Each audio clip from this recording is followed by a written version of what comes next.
outside and it's Manhattan. Yeah. Yeah.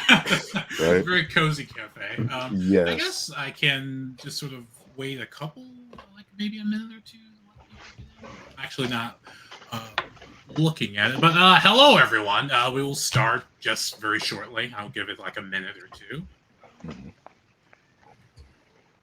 In the meantime, I particularly have nothing to sort of advertise. Oliver's very good at that, but I say in full compliment. Um, but yeah, so we'll just give it a second here. But I I can think I can roll let's out the Oliver pitch. It's like double edged yes, sword and sorcery, two yes, novellas, yes. one book. That's Flip it. it over, Perfect. read one, Perfect. read the Perfect. other. Perfect. Do you have Mongolian inspired sword and sorcery. There you Published go. That's right. in Perfect. Perfect. June. Perfect. All Perfect. right, that Okay. was me. I That's was good. I a good Oliver? All right. Okay. All right. All right. Hello, Lord. everyone. Hello, everyone. Thank you for coming. My name is Timeaus Bloom. I am a scholar and sort of a lover of pulp fiction, really, and a writer with a story in an upcoming issue of New Ed Sword and Sorcery magazine. And I've been tapped to head the first ever New Ed Sword and Sorcery book club. I'm fairly new to, though enthusiastically working my way through classic sword and sorcery stories. And I hope you'll all join me on this journey. I look to think that it will be fun. I hope everyone else has fun as well, but it should be a good time. You may have listened to a New Ed Sword and Sorcery short story chat before, and the NESS book club is similar, except myself and a panel of guests discuss a classic sword and sorcery story, something noteworthy from the 20th century, and listeners are encouraged to read the story in advance of this live recording and others so that they can participate via the chat. My understanding is the questions or comments will pop up right there where we can see them, and we'll go from there. Um, as well as is the New Ed Sword and Sorcery way, we hope these discussions can help bring new blood and perspectives into the sacred genre of Blood and Thunder. And with that, as the adage goes, it is dangerous to travel by yourself to go out alone. So I have a panel of, brilliant and lovely people here fighting the good fight with me. Exactly. Well, Kirk, why don't we start with you? Oh my God! Why'd you do that? Well, you were challenged. You were ready. Hey, my name is Kirk Johnson. I am an author and the man behind Foreign Field Press, LLC. I write Sword and Sorcery, Sword and Soul, and Cosmic Horror also. And I live in Brooklyn, and I love it in Brooklyn. They might throw me out soon, but I still love it here. My book, published in 2022, which is called The Albinox and Other Tales of Heroes and Horrors, is out for sale now on Amazon or BookBaby. We want horror, softcover and digital media, and that's about the size of it. And I'm excited to be here. Thank you. What about you, Jeremy? Hello, folks. I'm Jeremy Pack Nelson. I'm a writer and a poet. I write fantasy, science fiction, and sword and sorcery. And I'm joining y'all from Manchester, England. So Oh, it's that's right. a little bit in the future here, but I am awake. And these dark hours are the perfect time to be discussing sword and sorcery. I would agree. Mm-hmm. And what about you, Valerie? Hello, so I'm Valerie Valdes. I am a co-editor of Escape Pod magazine, your weekly science fiction podcast. I am an author as well of sci-fi, fantasy, and horror, and an occasional poet and Twitch streamer of video games, variety streamer. I might be the only one here who is not a poet and has no sort of poetic inclinations, but I will try to keep up. But yeah, thanks you guys for being here, and thanks to everyone at home as well. So tonight, the first story that we're actually discussing in one of these is Robert E. Howard's Tower of the Elephant, which was published in 1933 in Weird Tales, I believe, March of 1933. But I should also say, not only is this the first episode, it's a very special occasion because technically this first installment falls within the month of Cimmerian September, a yearly event in the month of September every year dedicated to celebrating Robert E. Howard's creation, Conan the Barbarian, be it the original stories, pastiches, comics, any sort of media celebrating, Conan the Barbarian. Um, and with that, to sort of talk a little bit about what I wanted to do here, what we wanted to do, I find sword and sorcery is a very sort of fascinating field, but I find a lot of the times, like a bunch of like if really sort of any fandom, it's oftentimes a lot of people who are in love with it talking to each other about how much they love it and how awesome it is, and so they're sort of talking to themselves and they all love it. And so with this, we really wanted to sort of like reflect on why someone who might not care about Conan or who might not care about sword and sorcery might be interested in picking it up, trying out the genre. Various perspectives of different people who are sort of in love with this story and wishing to find other people who might enjoy it. And so I really wanted to sort of tackle that in this as well. But as a book club, I suppose I should summarize the story. And with the story that was, written in 1933, I don't think sort of like the spoiler, concept is something that we right. So I will do my best. But sort of generally speaking, we start with Conan, a young Conan. We don't know exactly his age as far as the story is concerned, but we know that he is new to civilization, and it starts with him in a tavern of sorts, and what we find out to be the kingdom of Zamora, and there's a sort of a lively tavern, a bunch of different sort of peoples and sort of distinct are explained, and he hears the rumor about somewhere in this sort of tower, sort of outlooking, the city, that there is, a praised and sort of rare and valuable jewel, this heart of the elephant, that is somewhere within the tower. And, Conan, being sort of young and brash at this time, he asks, well, if there's such, a valuable jewel here, why has no one stolen it? Why has no one taken it? And, there's a dispute there. He said, they tell him, you young idiot who has no idea how this works. This is silly. How would you, listen, this is a threatening thing. There's an evil sorcerer who is here. Why would you expect you're foolish? Conan, with that, finds out about this and goes forward to explore this tower itself. And not to sort of get too sort of in the nitty-gritty, as I'm sure we'll discuss that. He journeys towards this tower, this sort of like terrible shining beacon of all sorts of dangers and sort of excitement. And within the tower, he finds something quite interesting, something he was not expecting. And within that, we have a great adventure put ahead of us. And so I do want to talk about the sort of pacing and all of that and these tropes that we find as we read. But just for starters, Jeremy, what was your just, I guess, general initial reaction to the story itself, how you felt about it? I'd like to know what you guys think about that. Yeah, well, I had read the story before, but rereading it, I was telling Albert, I shouldn't be surprised, but I was a little surprised at how enjoyable I found it. Because, when you reread something, you don't necessarily have the same expectations, but there's so much going on here that is just a masterful use of narrative that I'm sure we'll be delving into. The way he sets things up without you even noticing it, the way he has these escalating actions, just like how Cirque du Soleil does. He pulls off a trick and then he just one-ups himself over and over again. I think if you're asking why people should be reading this if they aren't already fans of sword and sorcery, I think even from the perspective of how do you tell a compelling story that is interested to anybody who is a fan of action, I think there's so much to learn from Robert E. Howard. Yeah, and Valerie, what did you think?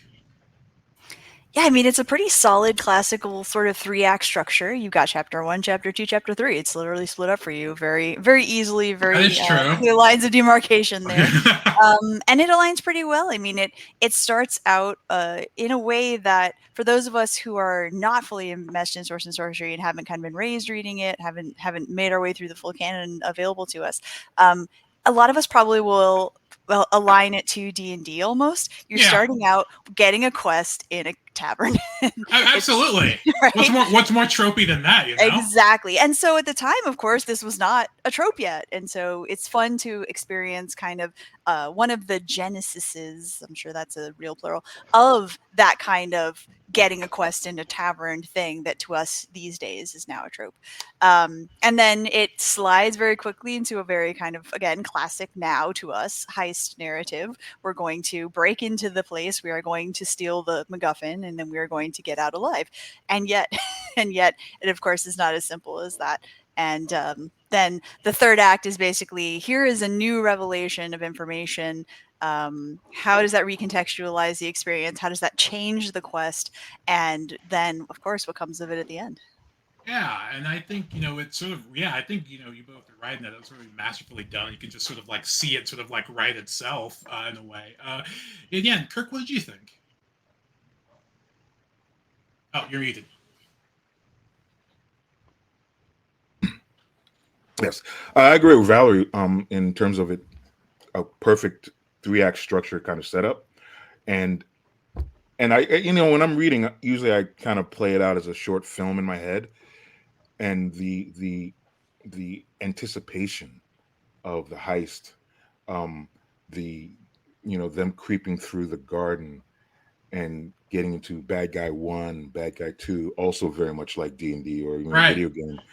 Right, and just not knowing, because I've also put myself in the head of like, okay, I haven't read it in a while, and let me go in the headspace of this is fresh and new, and I don't know what's going to happen, even though I have like 3 editions of it. Yeah. I even got the comic book from oh, that's awesome. from Dark Horse, so I even have like the visualizations of it. And just going in like, let me go in fresh with my head that's put in the headspace, and just how wonderfully creepy and atmospheric that a lot of these encounters have, and the realization at the end of you very much not high fantasy, because you don't get what he was what Conan was going for something, and he doesn't get it. Right. Yet he did this thing that was so altruistic and very much like you saved someone from another world. Yeah, for lack of a better term. And that humanity part, that empathy that comes in, it was really beautifully done, and that's what really touched me. That and the world building, like the expansion of the world. There are parts where at first I was like, do we really need all that? And then I stopped myself. I was like, you know what? Yeah, because it adds flavor. It adds a little bit of zhuzh to what this world is and the person telling the story. And I appreciated it more from that. Yeah. And it's really funny because like I think of writers of pulp, and it really is because I think particularly the story sort of like is a hallmark to how Howard really is a really great pulp writer, because with the amount of space or the little amount of space he's given, all of these sort of things happen. He moves at like a breakneck speed if he wants to.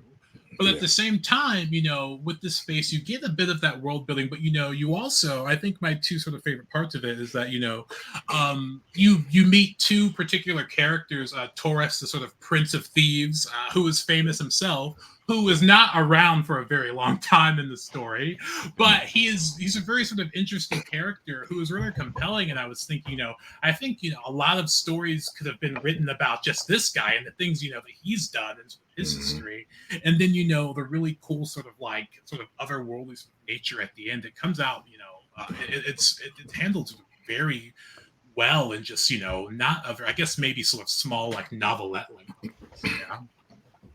Yeah, definitely. Yaga, what's his name? Yes, Yag Kosha. Yeah, Yag Kosha. That's it. Yag Kosha. AI yoga. He's, just him retelling his story and how he even showed up was just magical, really. You know what I Yeah. mean? Like, wow, wow. That was Yeah. awesome. And I sort of think about stuff like that because I am obviously familiar that for better or worse, Robert E. Howard was sort of like friends and sort of in correspondence with H.P. Lovecraft, and sort of like familiar with his own mythos. But when you're sort of dealing with that entity, and we'll sort of get into this a bit later, he has a sort of character that could sort of be defined. He even describes it that he looks like the character is like a creature of madness and sort of like cosmic sort of mystery.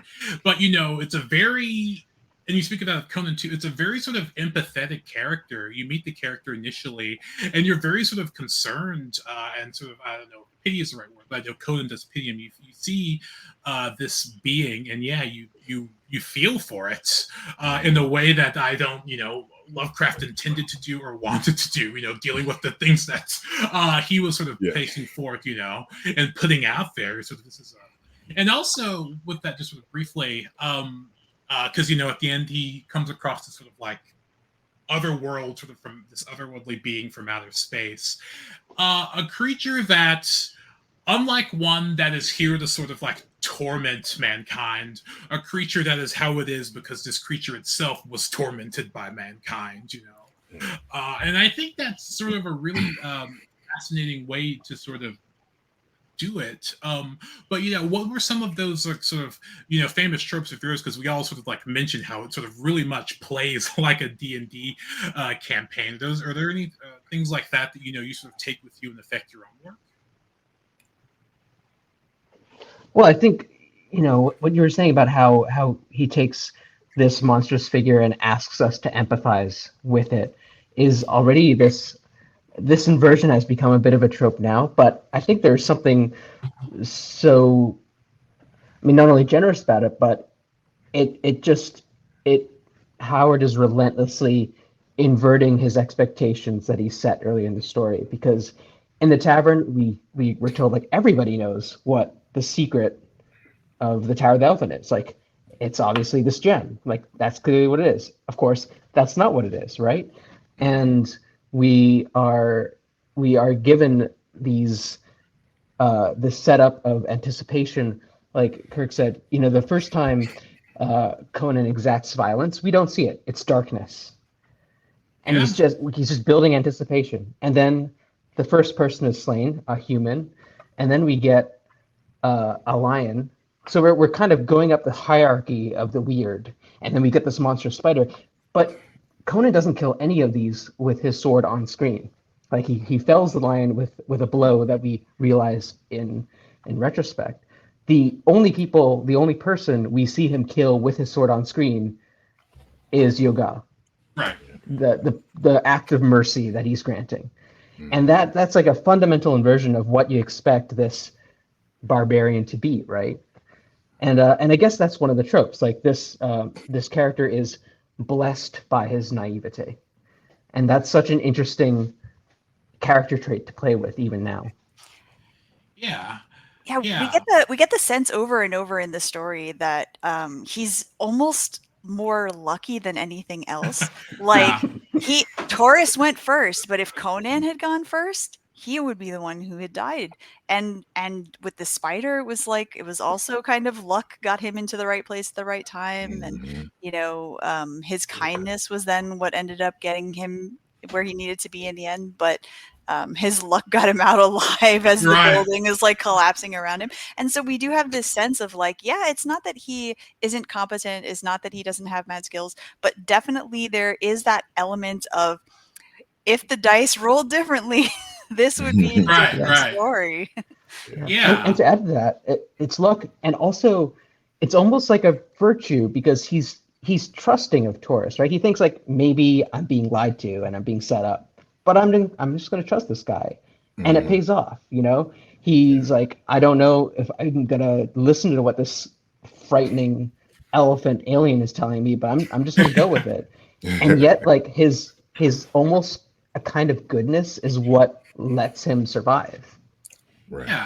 Yeah, and I wonder if that's sort of like integral to sort of like a Conan story, at least particularly in this age, because in this period, because the story really puts a lot of emphasis on the fact that Conan is not uncivilized, or Conan is not civilized, so to speak, and the fact that he does things differently or doesn't even consider doing things because he sort of lacks this idea of civilization.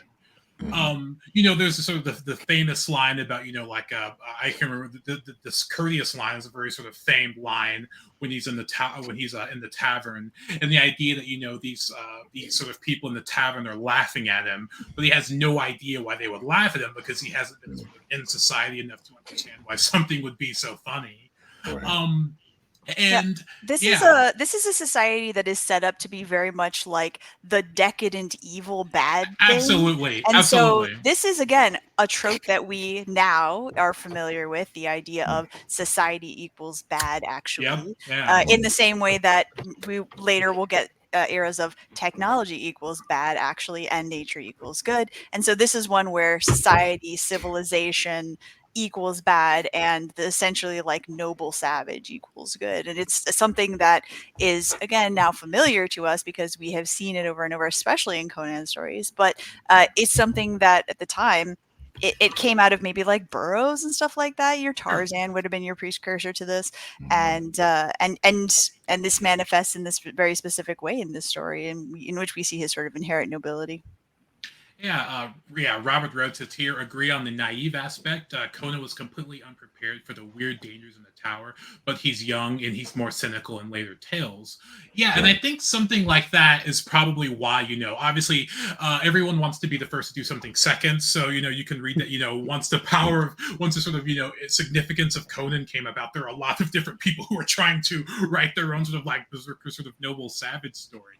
And and that is something I wonder about, like in a modern context, sort of the idea that there is sort of honor and sort of respect and sort of power in the fact that Conan is sort of like uninitiated, to the ways of society and how it's sort of reflective, and like it says when he meets Gag Kosa, which is funny what you mentioned, Val, about sort of luck and all that stuff too, and you too, Jeremy, is that he mentions that he's like a civilized person would see this being in front of them and run away in fright because they don't know, what the heck are they looking at?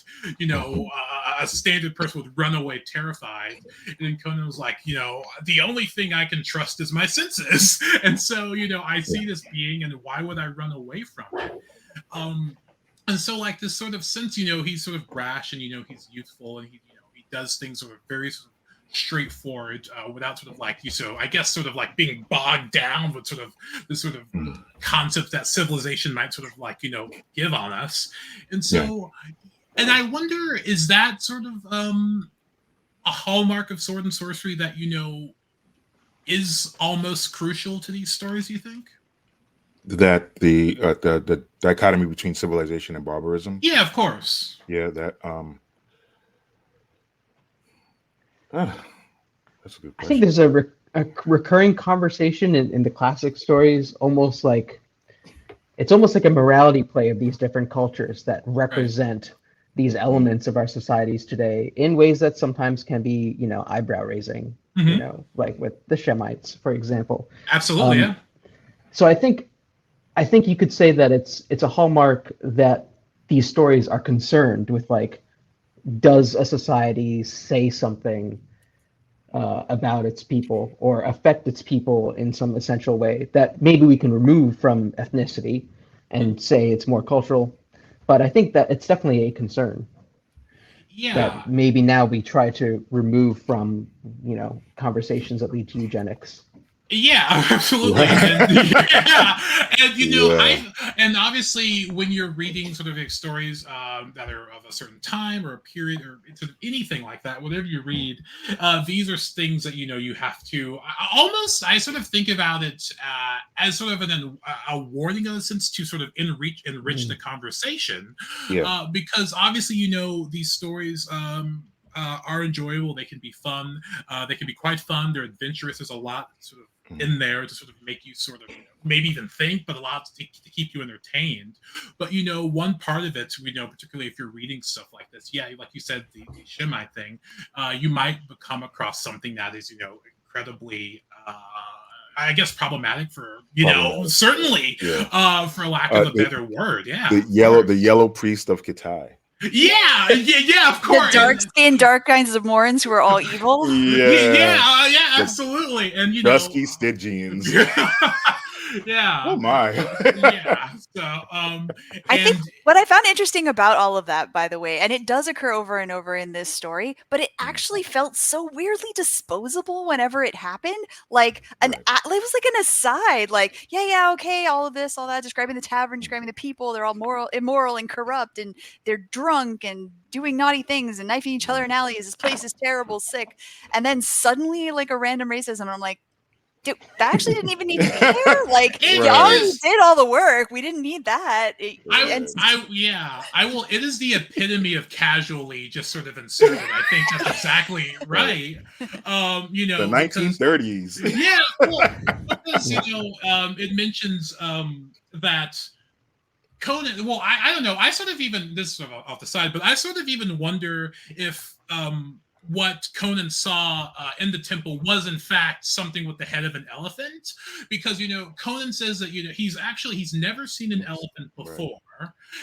It's described as something sort of cosmic madness. He's never seen an elephant before, but a Shemite once told him that there are these creatures with tails in the front as well in the back. But of course, as he mentions, Shemites are known to be liars. So that's what? Yeah. All of them? Okay. Yeah. And there it wasn't what's common. I'm sorry. Like, if you could bring that back, Delinicus asked a question, actually. I thought, I don't know if we could. Yeah. So he asks, Delinicus asks, this was published in 33, and Lord of the Rings wasn't until 54. Many people say Tolkien was like the grandfather fantasy and the main precursor to D&D, etc. Would y'all think that Conan should hold that title? So how do you guys feel about that? Who would hold it? Lord Dunsany probably should hold that title. Yeah. Right. Dunsany, I think is pronounced. But right. Yeah, he should probably hold the title with just the fantastic worlds he's written and created.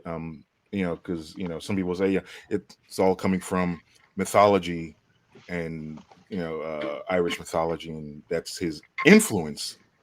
But he created these fantastic worlds that everyone has built upon over and over and over again.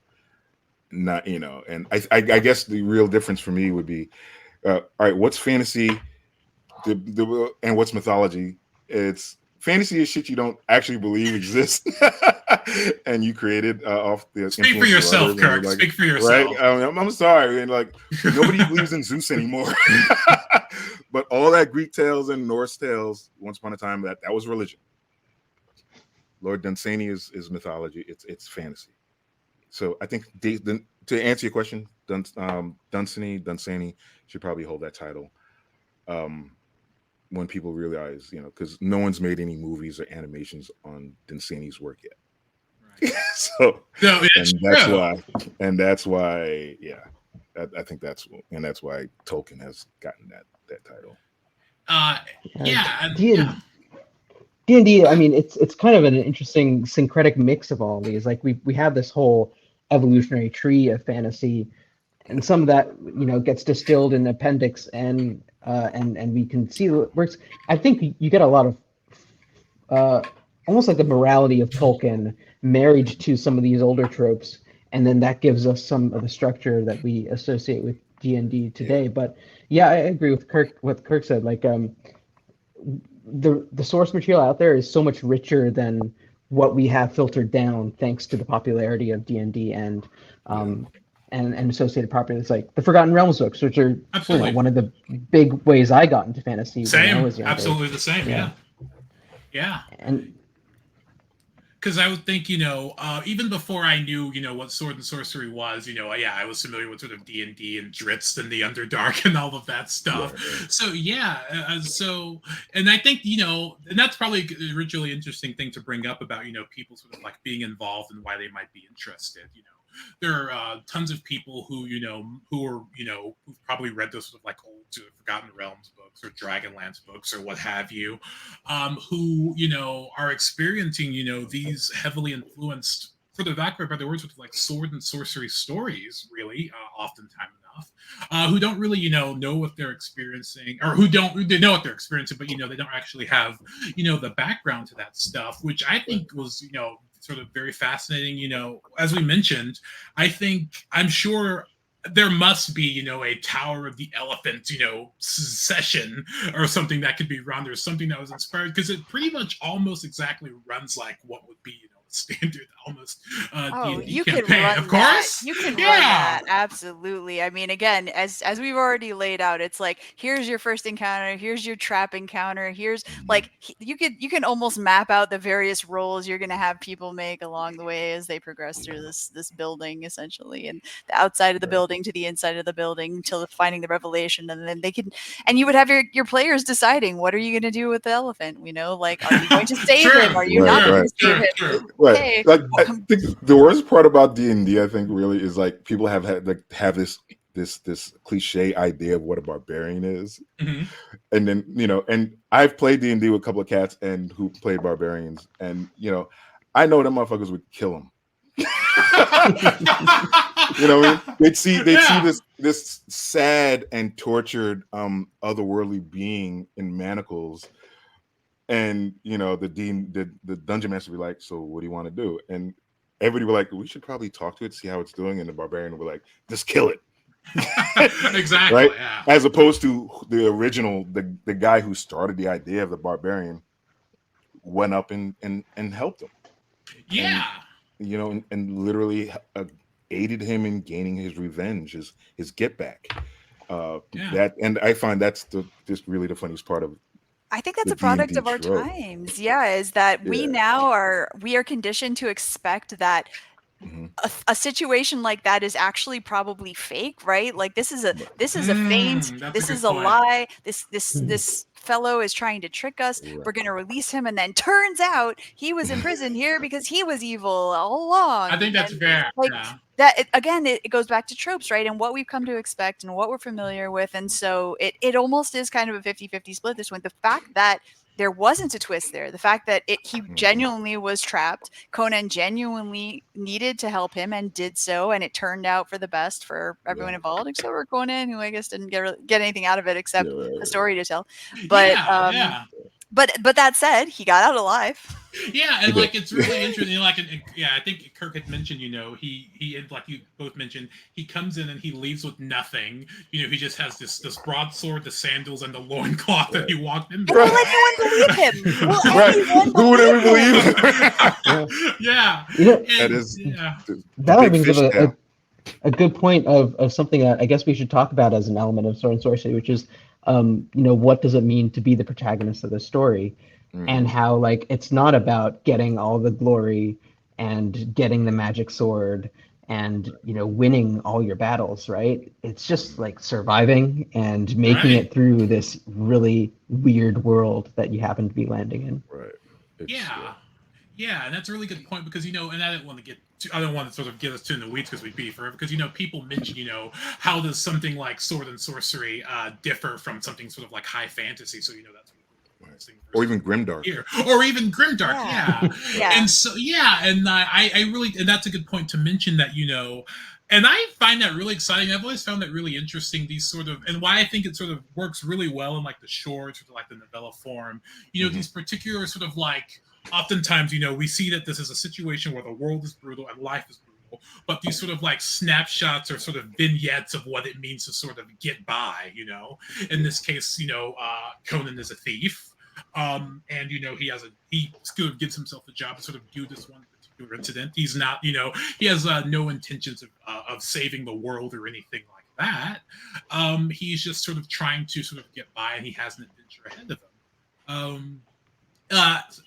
Anthony here says Conan's luck seems tied to concept of karma and destiny. A good soul doing good deeds is fated to succeed. In that sense, is it a tale of morality? That's a good question. I think initially he went into steal, so I'm not gonna. I mean, he was stealing from a bad guy, as far as we know. So does it count, right? Like when you're stealing from a bad guy.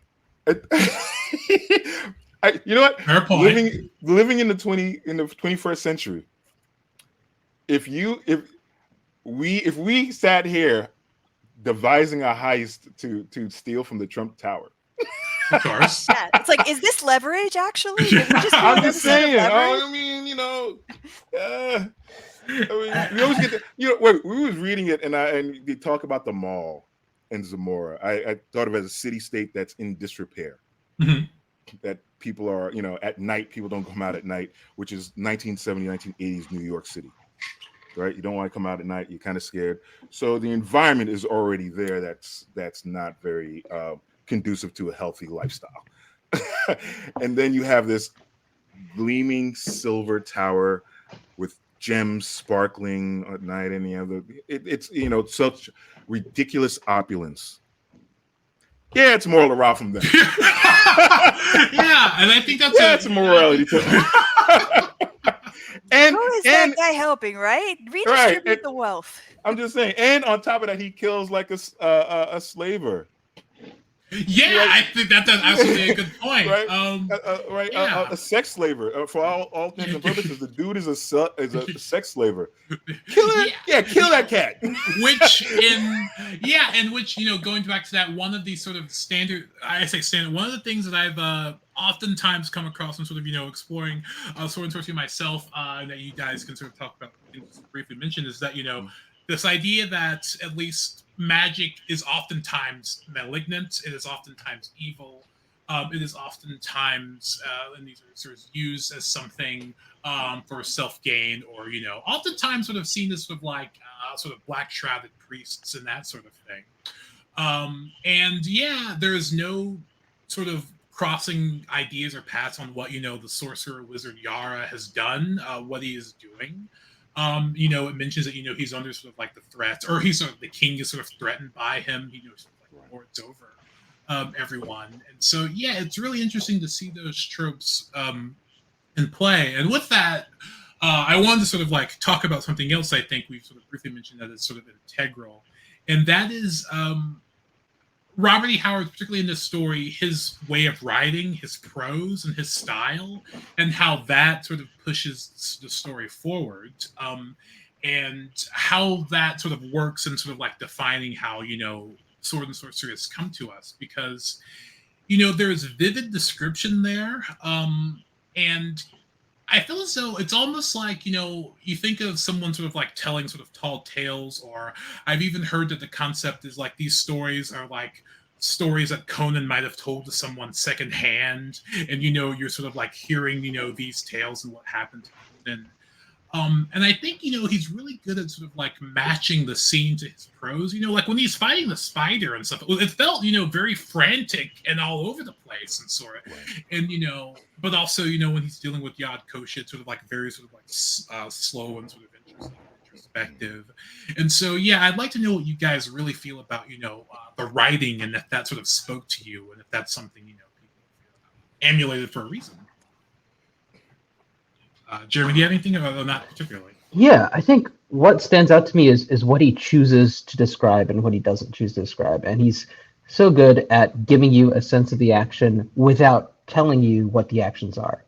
He gives you these impressionistic, the spider fight is a great example, because he tells you there are these pools of webs that are accumulating. You get flashes of what's happening, but he's not saying like, he swung left, he swung right, and or with when he gets attacked by the lion, it's you get a snapshot of the lion, and then you just get this wrestling with what turns out to be an already dead animal, because the fatal blow had already happened. He just gives you these very physical moments that keep you grounded in what's happening, and I think that's where he's at his strongest. I think maybe the opening with the tavern is what sticks out most as something that you wouldn't see as much reading fiction today, with heavy use of adverbs, and you just get this like broad zoomed out view, and then you get a cast of random characters coming in and out of frame. But I think when he's doing action, it's definitely worth learning from, and top notch. Yeah. Val, do you have any sort of comment on just the sort of prose itself? I know you're looking at sort of how people sort of write and stuff like that all the time, so I wonder if it's something. Yeah, no, there's a lot of very visceral descriptions in here that I think are kind of a hallmark of the genre and of pulp fiction in general as a rule. And I agree definitely about like the adjective adverb heavy. There's a lot of modifiers in here. There's a lot of specificity in much of this that I think is really good and useful. And at the same time, the details feel as if they're kind of clearly tailored to evoke a sense of the situation and also like the feel. It's very atmospheric. It's Absolutely. very evocative. And it's often very, I guess, earthy would probably be a good term for it. And I do definitely love the description of the fight when the candle goes out, because it is very like, you can see this in a movie, right? Where like the Right. camera goes outside or whatever, and then all you hear is just like the sound effects of what is happening, and then Right, someone yeah. comes flying out the window. How many times have you seen that, right? Like it's something that is so well done in this story. And then he stumbles out with like his shirt broken and he just takes it off. That's And right. I'm like, my man walked in there with a shirt and he walked out Conan. Without- Like, all right. Yeah, and it's really interesting how he does it. And mentioned, something sort of sticks out is that, there are a lot of adverbs here. He sort of like, as Jeremy says, he sort of like loves sort of like, taking a word and sort of like having that affected and sort of like coordinated with other words to sort of describe it. And I think that really, works out perfectly. But yeah, like sort of like those frantic movements. And so like, that spider scene just sort of like sticks out of my head, because I sort of think, it's a very good way of sort of like describing a spider. It's sort of frantic. It's all over the place, He's on the ceiling. He's not on the ceiling. The sort of words are full speed ahead. And he doesn't know what he's going to do. He's like, how am I going to fight this damn thing? Right, yeah, you feel, Right. you absolutely, Right. you feel like Conan feels, what's going on, and Conan has no idea, what's going on. It's just this sort of giant spider, that he's fighting. Yeah, and I know, Kirk, you mentioned something about the prose too. Do you think that's something that, No, the pros, to co-sign on what Jeremy and Valerie were saying about that first scene, that setup, was just awesome in terms of like, this is what, don't give me everything, but just enough so that I get an idea of, it's a tavern. You have all these different nationalities and cultures and people here who are all fucked up. Excuse my language.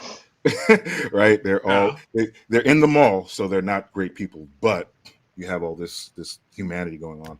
And and real talk, everything was the prose and the pacing were great.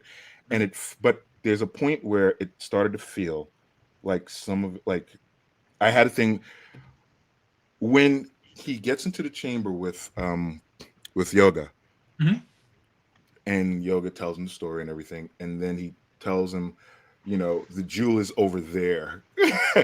So the jewel's in the same chamber with Conan, right? And at no point Conan noticed the jewel was there.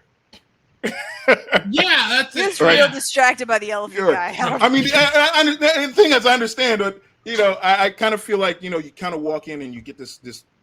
It's a chamber, it's murky, but this jewel will be shining in the end, and then this tortured being is in front of you, and just not even a mention of it's even there. So it felt like a surprise when he said, "Yeah, by the way, the jewel's over there." And then I guess when Yara is possessed by the jewel and he's beginning to shrink, well, like I didn't know there was a table there. Yara's high off a crack, off a lotus crack. Right. He's lotus crack. Right. Yeah. You don't even get an idea of the room really. Like, right. He's lounging in a couch, but there's a table there too. And he's shrinking, and I'm thinking like, okay, well, he's shrinking. Does he shrink to the floor? or is he still grabbing the jewel while he's Right. shrinking and he's holding on at the like like a comedic place would be like, you know, he's holding on for dear life at the edge of a table because he's gotten so baby like, you know, and it's little things like that that I wonder if the end was kind of rushed a little bit Interesting. Yeah. just to get to that climactic moment where he gets sucked in, because that was that's great imagery he wrote in terms of the process of him getting sucked into the jewel, and now, you know, Conan sees Ya getting his revenge on Yara, and then coming to the crumbling and destruction of the tower. Those are, you know, so yeah, everything but those parts felt like kind of rushed through a little bit, I think you or make maybe a good case. or he had to maybe white out a couple of those passages just to make the word count for Weird Tales that got published in, maybe. But other than that, though, it was such a, I, you know, the other thing is it's so good that you want to write like that, and then you find yourself writing like that, and your voice becomes somebody else's voice. And I will You know say, what I you mean? know, this is oftentimes considered by many people to be the best, if not one of the top, of the Howard Conan stories. Right. Yeah, and so it's one that people go to a lot. Comment here: reading the stories in the order that Howard wrote them, you can see the thorough line of plot associations. God and the Bull is before this, and there's a mention of how good Cimmerians are at climbing, which I think is something that's really interesting, and so it's probably highlighted, you know, by doing it in the sort of short form where you have these sort of like pieces. And I think, Jeremy, you were going to say something actually. Yeah, I think Kirk makes a good case, and made is a good example of how, you know, you don't need a story to be perfect for it to be great. Right? Yeah, of course. And you know, we all got our flaws. You know, as far as prose goes, I'd love to hear about how folks feel about that torrent of lore that Yoga gives us. You know, like I would be terrified writing that. You know, like and sending that Absolutely. off to an editor. Like, Mm. are you going to keep all of this? It goes on and on. Like, how does The, that work? the allergy to exposition in contemporary Yes. writing is very strong. It's like how peanut allergies have just gotten out of control. And I say that as someone, as a parent of children with peanut allergies, like it Oh, is okay. a mess. No, like this is not a recrimination. This is not me saying, oh, if you have a peanut allergy, you need to toughen up. No, like it's just it's Just a thing. confirming. Just confirming. No. No, of yeah, course, no, of course. that's how I'm going with that. No. But it is interesting, right? That notion of like, once upon a time you could read stories that just had lengthy exposition like this, no sweat, no problem, and now not so much, not so much. Yeah, and it's really interesting because like Rob Howard does seem to sort of have like this, even in this story itself, this really sort of like anthropological perspective about like how he details, you know, civilization, but also sort of the world that he's created and Right. envisions. You know, you hear about, you know, sort of like the fall of like the Atlanteans, for example, and sort of like as directed through you exposition wise through, you know, this cosmic being sort of like telling you everything that he's witnessed, you know, from coming from another planet where, you know, they once had wings. You know, he saw men rise and fall, and, you know, they were worshipped by, I think, you know, Kirk mentioned, you know, the yellow priests and all of that, and sort of like, you know, Right. apes. And yeah, and yeah, I would feel a bit sort of, but, you know, I've always been like, maybe I like exposition too much sometimes, but No, I, exposition. Listen, I am not personally. I think that exposition can be done very well. I think there's a lot of really great techniques for doing exposition well. I'm not going to necessarily go to bat for this particular usage of exposition as being like a stellar example of it. But at the Right. same time, what was he going to do? This isn't the West Wing. He's not going to do a walk and talk. What kind of Pope in the pool would you add to this scene that would be useful as opposed to just padding? Like sometimes you just have to say the thing and get it done and then move on. Like yeah. Right. Charles says, of the hundreds of people writing for pulps in the 30s and 40s, we're still reading Robert E. Howard because he wrote well. So much pulp is dated, but Howard's work seems remarkably modern.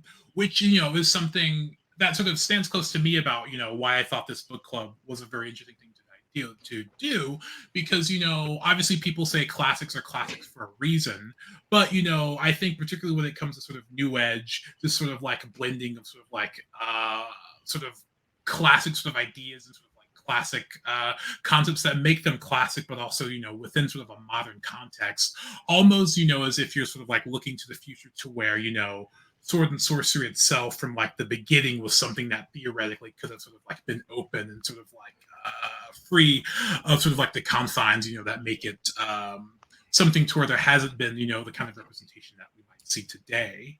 Right. And so, that's important.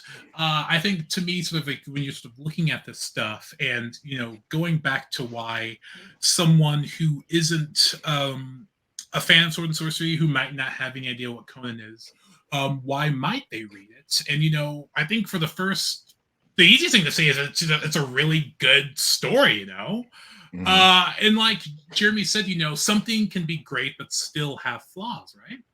Right.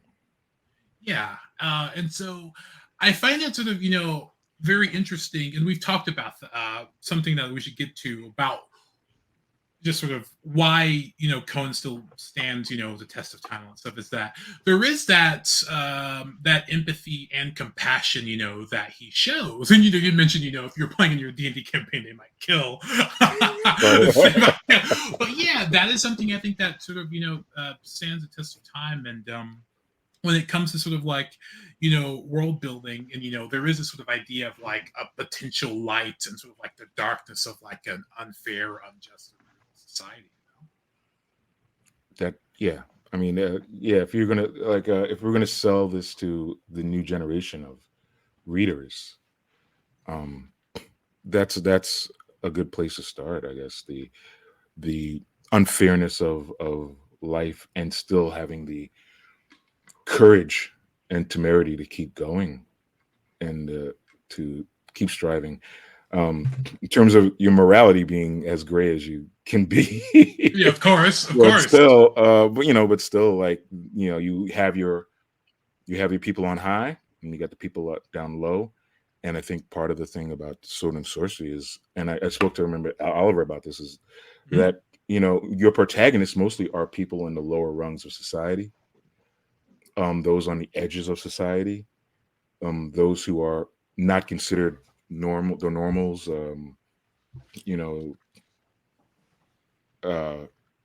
it's like it feels like the same like with like the martial art movies of the 80s and 70s, that it's always the little person, for lack of a better term, the outsider, the one that's always looked down upon, getting his kickback, you know what I mean, getting his come up.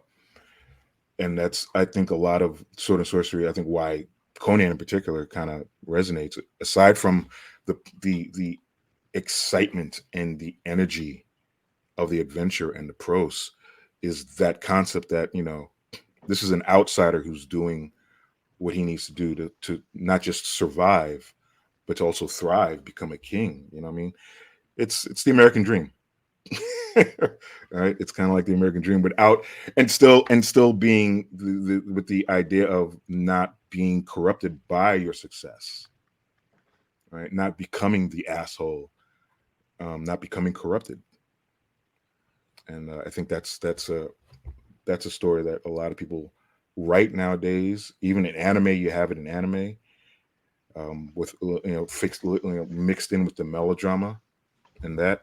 And I think also another point being that it's part of, like, nowadays the mashup of genres, like Mandalorian being such a big deal, is, aside from it being really exciting TV show to watch, it's a sci-fi western, right? Conan, this particular story, Tower of the Elephant, is a fantasy heist. Yeah. Right. God in the Bowl is a mystery. Yeah, mystery. Yeah, of course. It's a noir, right? It's a noir. So, and these are things that as D&D players, you play with all the time. It's just now allowing and letting readers know that this is the same thing that you're already into. This is just something that's older. I think it's neat that you bring up noir as a counter, or not counter example, but an additional example, because of the fact that Guillermo del Toro has talked about how noir is like the dark side of the American dream as well. And that's another example of basically, here is how everything can go wrong. Here is how the myth of the meritocracy can go wrong. Here is how capitalism goes wrong. You know, the money becomes sort of this idol that everyone is pursuing, but it's a false idol. It doesn't get you anywhere. And in the end, most of the time, nobody wins. And that is something that, you know, can go farther, and then you hit grimdark, right? If you keep going to the nobody wins all the way, everyone suffers, it becomes grimdark. Sword and sorcery, it almost is more like it sort of reminded me a little bit of Burn After Reading in the end, where it's like they have okay, go with me on this. We're with you. We're with you. Like I think this had a stronger central morality from jump. Again, you know, like the quality of mercy is not strained. Like there is that sort of underlying element of that. But at the end, it was very much kind of like, well, what did we learn from this? Nothing. All right. What did we get out of this? Nothing.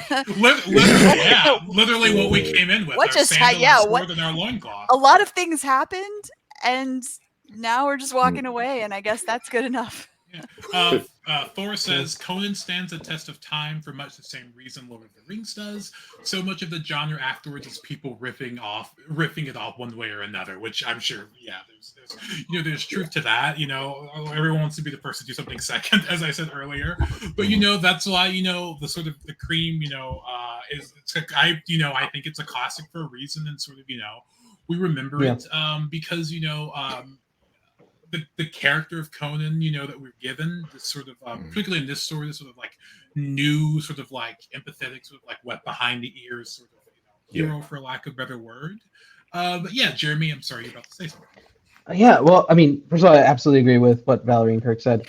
And I think the reason why, when I read classics, I'm often surprised at how great they are, because I think what we end up with is this flattened idea of what it is, because these stories establish what sword and sorcery is. And when we think sword and sorcery, we get this flattened idea of what that genre is. But the reality is when the iron was hot and they were making it, when Lord of the Rings was being written, when this story was being written, it's a mashup, right? Like Kirk said.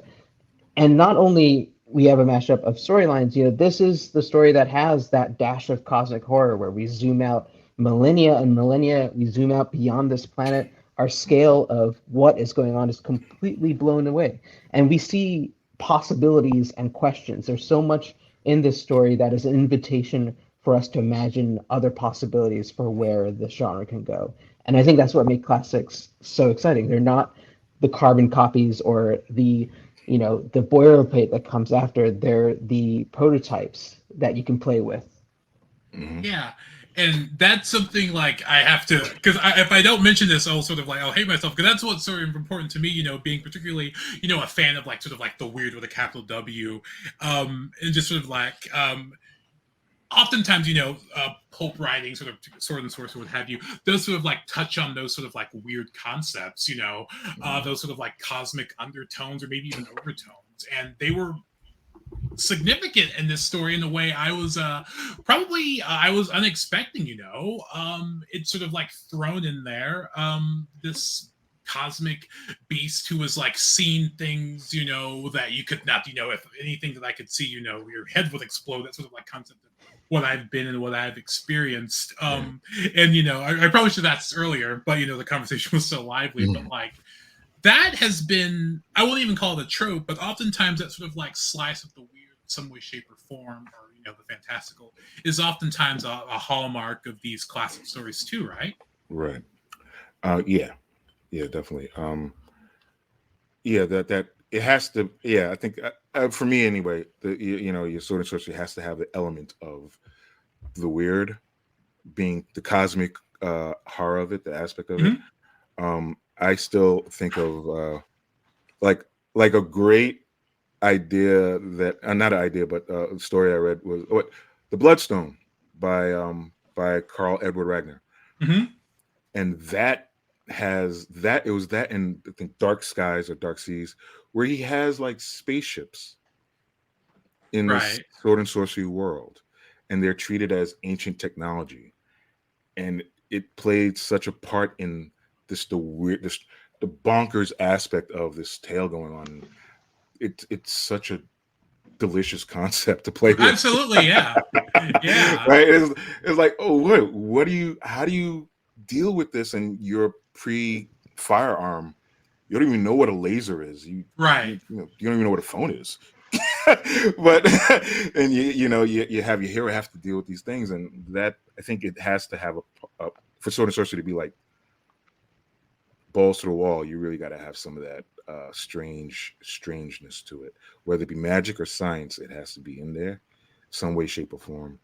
And yeah, I think I just to what you had said earlier about just pertaining to, like, just to go back to what you were saying before about pertaining to new readers.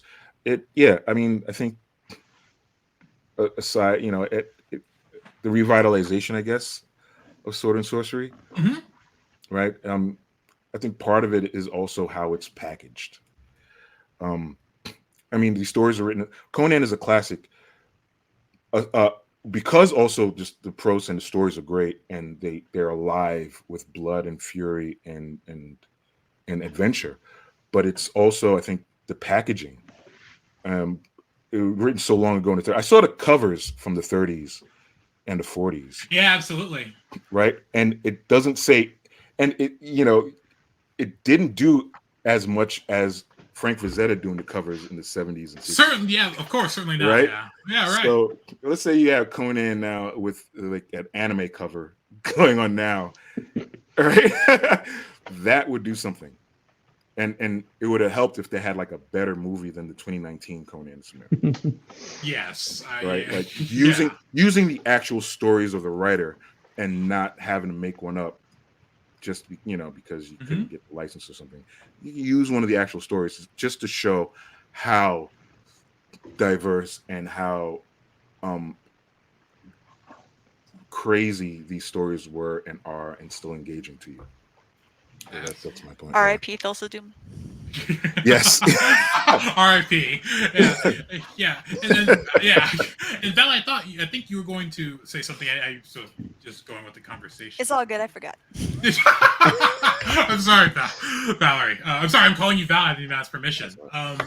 But You have permission to call me Val. It's all good. Thank you. It's too late. But yeah.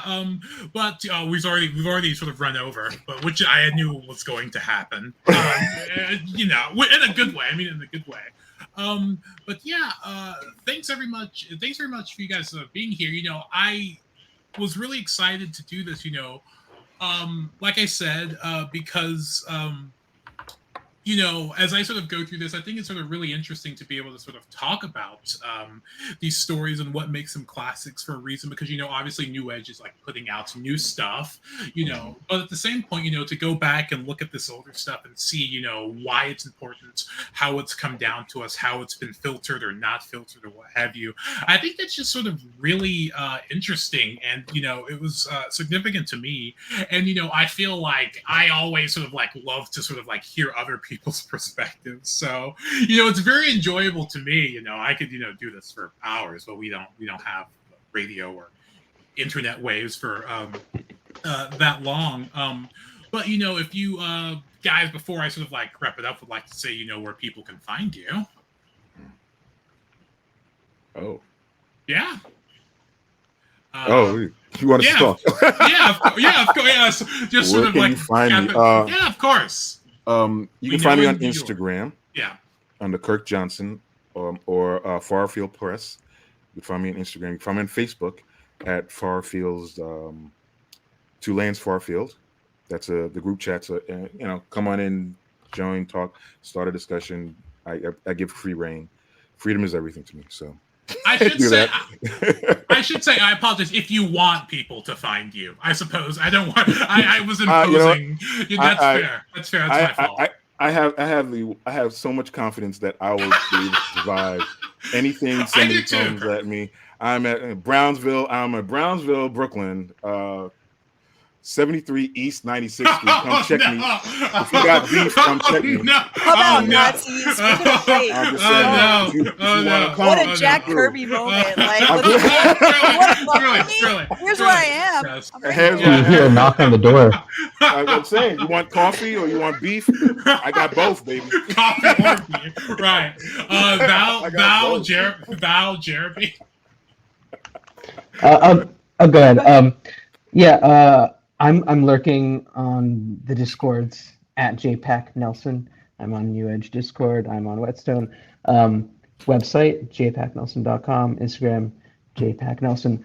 Neither of which, I'll try to keep my apology brief, neither of which is particularly well updated, but that's going to be fixed soon. Promise. Yeah, you can find me at ValerieValdes.com, and I'm on Blue Sky mostly of all places, or you can catch me every night on Twitch. My channel is The Kids Are Asleep, which is when we play our games. Perfect. William says, great conversations, chat, and live stream. Thanks all. I take no credit for it. The people here surrounding me, the people running the stream, they were perfect. It was great. But I will say, Timeaus, this is your first time, right, Timeaus? First time doing the panel? Yeah. Yes. Well done, sir. Oh, Well no. done. Oh, no. Yeah, thank you, Jeremy. You weren't clapping where I could see you. I needed you to join in. I salute you. Yeah. Well, thank you. Thank you. I'm honored. Yeah, so thank guys for being here, and also thank the people in the chat. And you can follow, New Ed Sword and Sorcery on Facebook, Instagram, Blue Sky, and I think the idea is that for now on Twitter, from what I've been told. If you want to know when the next book club is and what story we'll be covering. And as of right now, I think things have been said, but I won't say anything because that is mysterious and it keeps... Speaking of wretched hives of scum and villainy. right. Right. I have not yet prepared. I didn't do my homework correctly. I don't have an awesome outro. I don't have sort of like keep your blade sharp, sort of like your magic refined. I don't have anything like that yet. We will work on it as we go. It's a learning. So thanks guys for being here, and we'll catch you next time. Thank you. Thank you, everyone. Thanks.